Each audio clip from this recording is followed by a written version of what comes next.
Network পাওয়া যাচ্ছে না কোনো অবস্থা। ভিডিও মানে আমরা এখন তো হয় না, আর কিছু আমি করি না।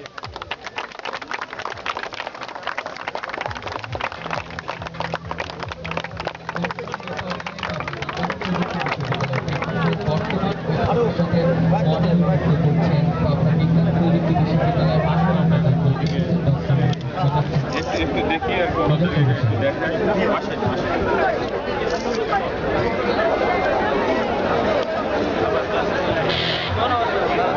এই জিনিসগুলো হচ্ছে এই মডেল সকলের জন্য উন্মুক্ত থাকবে, সুশৃঙ্খলভাবে এটি দেখার জন্য শিক্ষার্থীদের অনুরোধ করছি। পাঁচতলা পর্যন্ত এই দুটো বিল্ডিং 10 তলা হলে এই ফলটা হচ্ছে, এটা হচ্ছে আমরা নিজস্ব উদ্যোগে স্বাধীনতা দপ্তর করছি। এটা হচ্ছে মসজিদ হচ্ছে, মাঠ হচ্ছে, এইসব হচ্ছে আর কি। এখানে একটা সাইড হচ্ছে আর একটা সাইড হচ্ছে, সুন্দর একটা পরে একাডেমিক আরো স্টেজ থাকছে। এখানে একটা বড় হল প্রত্যেকটাতে 1000 করে ছাত্র থাকার মতো আর কি। কমন ফ্যাসিলিটিস একটা হবে, ডাইনিং আরম্ভ করে বেয়ার সব কমন। এখানে 4টা উইঙ্গে 4000 ছাত্র ভবিষ্যতে থাকছে।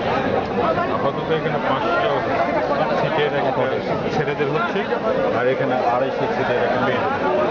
এটা বঙ্গবন্ধু শেখ মুজিবুর রহমান হল। আমরা এটাকে শেখ হাসিনা হল নাম দিয়েছি আর কি। এই পরিসরে চলছে, এটারও সবই কাজ আরম্ভ হয়েছে। লাইব্রেরি, একটা সুন্দর লাইব্রেরি হচ্ছে। কর্নার এই জন্যই করা হলো, একটু এই সাইডে হলে বোধহয় ভালো হতো। একটু থাকতেই হবে, ছাত্রদের কাছাকাছি রাখা যাবে না। না খুললে জানা যায় একটু ফ্রেশ ইয়ার। সেটা বড় কথা। বড় কথা হচ্ছে যে এইদিকে থাকলে হয় কি যে হলের কাছাকাছি অ্যাডমিনিস্ট্রেশন থাকতে হয়, অ্যাডমিনিস্ট্রেশন হলের কাছাকাছি এই প্রেক্ষাপটে এটা করা হয়। না সুন্দর না, চিন্তা ভাবনা তো অবশ্যই মেয়েদেরও একটা খেলার মাঠ হয়েছে, ভালো। এখন নিচু জায়গা তো, এখানে স্কুল আছে, রাতের কোয়ার্টার আছে, এখানে আমাদের মন্দিরও জায়গা রেখেছি। গবেষণা থাকতেই হবে, গবেষণা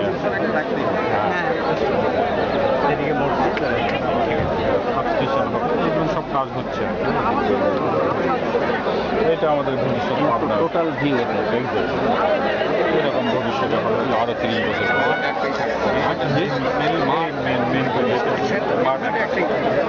30 একর জমিতে মাঠ একটা, এটা ভবিষ্যতে পার্ক করা যাবে। অ্যাপ্রোচটা এইদিকে হবে,